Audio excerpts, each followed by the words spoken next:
বায়না দলিল বাতিল করার নিয়মাবলী। বায়না দলিল বাতিল করবেন যেভাবে। যদি জানা না থাকে তাহলে জেনে নিন এখন থেকে। সম্পত্তি হস্তান্তর আইন অনুযায়ী বায়নার মেয়াদ থাকাবস্থায় বায়নাকৃত সম্পত্তিকে বায়না গ্রহীতা ব্যতীত অন্য কাহারও নিকট বিক্রয় করা যায় না, যতক্ষণ না বায়না দলিলটি আইনগতভাবে বাতিল করা না হয়। অনেক সময় জমি বা ফ্ল্যাট এর ক্রেতা সময় মতো টাকা পরিশোধ না করলে এই ধরনের সমস্যার সৃষ্টি হয়ে থাকে।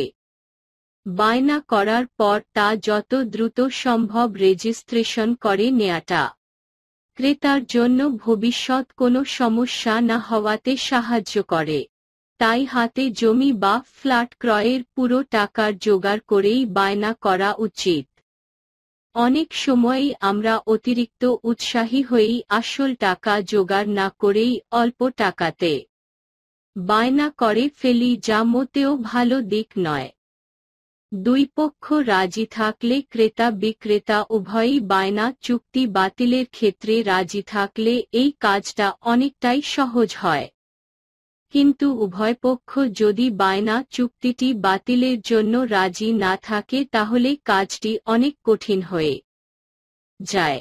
যদি জমির ক্রেতা ও বিক্রেতা বায়না চুক্তিটি বাতিলের জন্য রাজি হয়, এক্ষেত্রে দুই পক্ষকে একত্রে সংশ্লিষ্ট সাব রেজিস্ট্রি অফিসে গিয়ে পূর্বের বায়না দলিলটি বাতিলের জন্য নতুন করে একটি দলিল করতে হবে। উক্ত দলিলে ক্রেতা এবং বিক্রেতা উভয়কে স্বাক্ষর দিয়ে দলিলটি রেজিস্ট্রি করিতে হবে। তখনই উক্ত বায়না চুক্তিটি বাতিল হবে।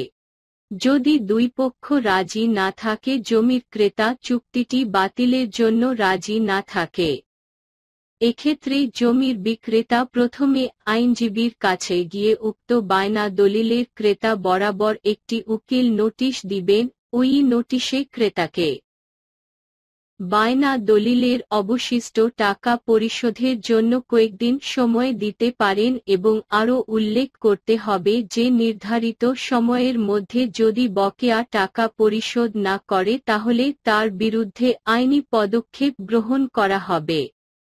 যদি উকিল নোটিশ পাওয়ার পর ক্রেতা সময় মতো টাকা পরিশোধ করে জমি রেজিস্ট্রি করে নেয় তাহলে ঠিক আছে।